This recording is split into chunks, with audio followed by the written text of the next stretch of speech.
ಹೊಳಲ್ಕೆರೆ ತಾಲೂಕಿನ ರಾಮಗಿರಿ ಗ್ರಾಮ ಪಂಚಾಯಿತಿಯ ನೂತನ ಅಧ್ಯಕ್ಷರಾಗಿ ಚಿತ್ತಮ್ಮ ಶುಕ್ರವಾರ ಅವಿರೋಧವಾಗಿ ಆಯ್ಕೆಯಾದರು.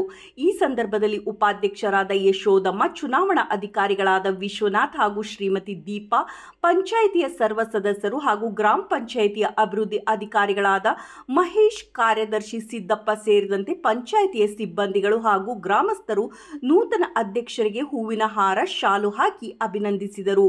ವರದಿ ನಾಗರಾಜ್.